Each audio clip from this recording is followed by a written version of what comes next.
ரஜினிகாந்த் கட்சி ஆரம்பிச்சு முதல் கூட்டம் கோயம்புத்தூர்ல போட்டு திருப்பூர் வர்றதுக்குள்ளே செத்து போயிருவாரு. நின்னு நெக்ஸ்ட் மண்டைக்குள்ள மயில் தான் பார்த்தா மூளையில இருந்து பரதேசி போயிருக்கு.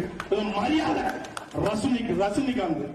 நெக்ஸ்ட் காரணம் என்னன்னா சமூக விரோதிகள் தான் இதை செய்தார்கள் சொல்றாங்க. அப்ப உங்களுக்கு எப்படி தெரியும்? ஒரு பத்திரிகை சகோதரனை கேட்கிறாங்க. அவர் சொல்றாரு எனக்கு தெரியும் அப்படின்னு. ஜல்லிக்கட்டு போராட்டத்தின் போதே வந்துட்டாங்க தமிழகத்துக்குள்ளன்னு சொல்றீங்க. இங்கேயும் சமூக விரோதிகள் வந்துட்டாங்கன்னு சொல்றீங்க.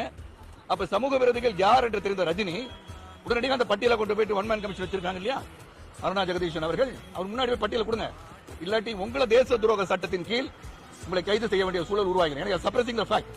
நெக்ஸ்ட் நான் வருவேன். ஒரு வெற்றிடம் இருக்குது, சுடுகாட்டில் கூட நிறைய வெற்றிடம் இருக்குது. நெக்ஸ்ட் மிரட்டிதான் நம்ம நண்பர் ரஜினிகாந்த் கட்சி தொடங்க சொல்லியிருக்காங்க. நம்ம நேரடியா நான் கட்சியை தொடங்க முடியாது, நான் எங்க முகத்தை பார்த்தா வெறுப்பா வந்துடும், நீ கொஞ்ச நாள் நீங்க வந்து சூப்பர் ஸ்டாரா இருந்திருக்கிற, நீ கட்சி தொடங்கினா கொஞ்சம் ஓட்டு இந்த திமுகவுக்கு போற ஓட்டெல்லாம் கொஞ்சம் நீ வெளியே எடுத்துடலாம், திமுகவை ஆட்சி வர விடாம தடுத்துடணும், அண்ணா திமுகவை ரெண்டாவது உடைச்சிடணும், அப்புறமா நீ போய் ரெஸ்ட் எடுத்துக்கோ, எலெக்ஷன் முடிஞ்ச பிறகு நீ அரசுக்கு வர வேணாம்.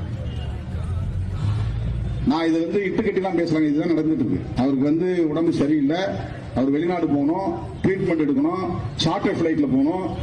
அந்த பிளைட் போகணும்னா கவர்மெண்ட் பர்மிஷன் கொடுக்கணும், உனக்கு பர்மிஷன் கொடுக்கணும், உனக்கு ரைடு பண்ணாம இருக்கணும், நீ நிம்மதியா இருக்கணும்னா நான் சொல்றது சரி.